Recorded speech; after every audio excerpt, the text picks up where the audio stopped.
તો જૈનોના સુપ્રસિદ્ધ યાત્રાધામ પાલીતાણાના શાશ્વત તીર્થ શેત્રુંજય ગિરિવર ઉપર 6 ગાઉ પરિક્રમાનો આજે વિધિવત પ્રારંભ થયો હતો।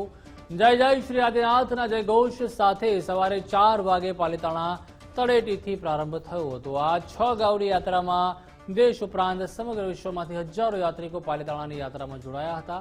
ઉત્સાહ અને ભક્તિભાવ સાથે યાત્રિકોએ યાત્રાની શરૂઆત કરી હતી। આજના દિવસે શેત્રુંજય ગિરિરાજ પર ભગવાન શ્રી કૃષ્ણના 2 પુત્રો પ્રદ્યુમન અને सांबुमन करोड़ों मुनियों साथे आजना दिवसे अहीं मोक्ष ने पाम्या हता। यात्रा बहुत सफल हुई, बहुत अच्छे से हुई। इसका महत्व है कि 8.5 करोड़ मुनि आज के दिन ही एक साथ मोक्ष में गए थे, तो इस सभी का लाभ आज हमें इस फेरी करते वक्त हमें मिलता है और हम भी इच्छा करते हैं कि हमें भी ये मोक्ष की प्राप्ति जल्दी से जल्दी और हम भी तर जाए। बहुत अच्छा अनुभव, बहुत अच्छी व्यवस्था, जो पीडी की तरफ से जो व्यवस्था है, जो वॉलंटियर्स है, जो व्यवस्था उन्होंने मैनेज की है, जो पब्लिक बोलते हैं कि 5 लाख से भी ज़्यादा है, उसको जो मैनेज किया है बहुत ही सुंदर तरीके से मैनेज हुआ है। और जो जगह जगह पे जो उन्होंने स्टॉप्स लगा के जो भीड़ को कंट्रोल किया है, मेडिकल सर्विसेज पूरे रास्ते में लगभग 20 से 25 जगह पे थी, पानी की भी व्यवस्था काफ़ी जगह पे थी। અહીંયા ગાડી આજે આખા વિસ્તારનો એક અણમોલ પ્રસંગ કહેવાય તેવો પ્રસંગ પેઢી દ્વારા 84 પાલ જે અત્યાર સુધી મંડપ નખાતા હતા તે અત્યારના પાકા પાલની વ્યવસ્થા થઈ ગઈ છે।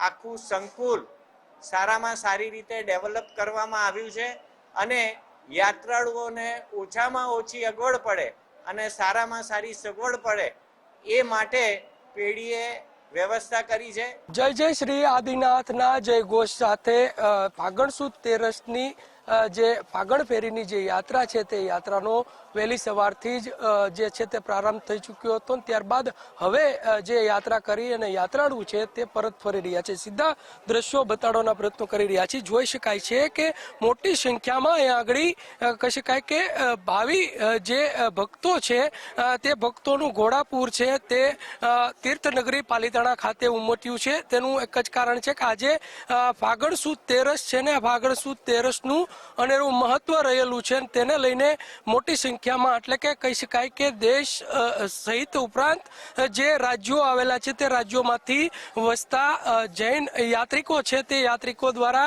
આ ફાગણ ફેરીની જે યાત્રા છે તે યાત્રાનું મહત્વને લઈને આજની આ યાત્રા કરવામાં આવી રહી છે। કહેવાય છે કે આ શેત્રુંજય પર્વતની 6 ગામની યાત્રા કરવાથી ચોક્કસથી અનેક જે કરોડો મુનિઓ છે તે મોક્ષે ગયા હતા ને તેના લઈને કહી શકાય કે લોકવાયકા મુજબ આ ફાગણ સુદ તેરસની જે પરિક્રમા છે 6 ગામની તે કરવામાં આવી રહી છે ને તેને લઈને મોટી સંખ્યામાં અહીંયા આગળ જૈન ભક્તો છે તેનું સેલાબ છે તેનો ઘોડાપુર છે તે અત્યારે પાલીતાણા ખાતે જોવા મળી રહ્યું છે। મોટી સંખ્યામાં આ જૈન યાત્રિકો દ્વારા ફાગણ સુદ તેરસની આ યાત્રા કરી અને ધન્યતાનો લાભ છે તે લઈ રહ્યા છે।